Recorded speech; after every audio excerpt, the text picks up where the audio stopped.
दोस्तों, आज की कहानी है भोग। समय निकालकर जरूर सुने। घर पर पूजा हो रही थी। सुख शांति समृद्धि हेतु पंडित जी विधि अनुसार पूजा करवा रहे थे। पूजा के पश्चात कन्या पूजन का प्रोग्राम था। दोनों पति पत्नी पूजा में बैठे थे। सभी व्यंजनों को पूजा स्थल में रखकर पूजा की समाप्ति पर भोग लगाया जा सके।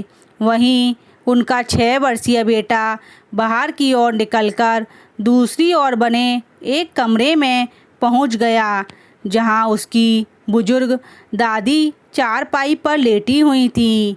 दादी की तबीयत काफ़ी समय से खराब चल रही थी।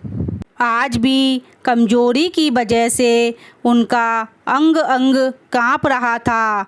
आंखें खोलकर उन्होंने जैसे ही देखा तो उनका पोता सिरहाने बैठा था।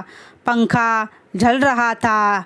दादी को आंखें खोलते देखकर वह खुशी से बोला, अम्मा, कुछ खाने की इच्छा हो रही है।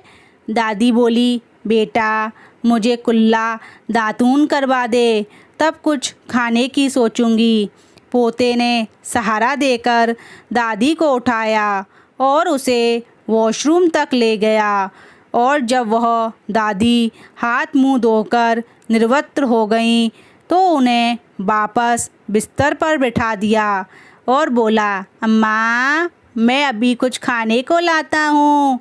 बुजुर्ग दादी बोली, बेटा, थोड़ी सी आलू की सब्जी ला दे, बस मुंह का स्वाद ठीक हो जाए, बाकी कुछ खाने की इच्छा नहीं है। पोता दौड़कर वहीं पहुंचा जहां व्यंजनों का थाल भोग के लिए रखा था और एक कटोरी लिए आलू टमाटर की सब्जी को उड़ेलने लगा।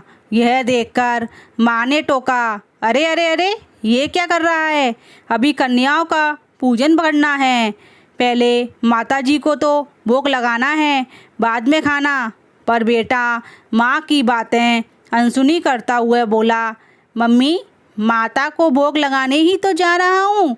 तुम इसके बाद जो चाहे करना, कन्याएं पूजन या अपनी माता का पूजन।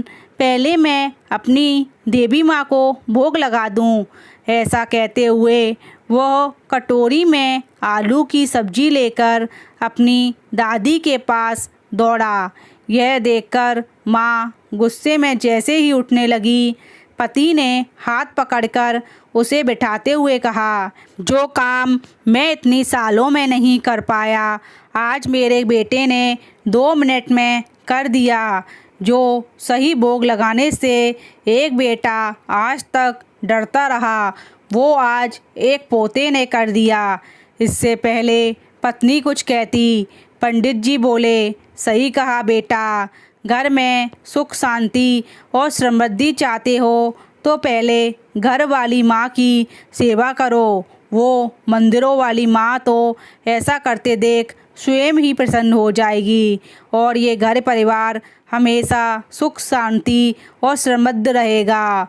वहीं दूसरी ओर बुजुर्ग दादी ने 1-2 चम्मच आलू का रसा मुंह में डाला और कटोरी में एक और सरकाते हुए बोली, बस बेटा, मुंह का स्वाद बदल गया।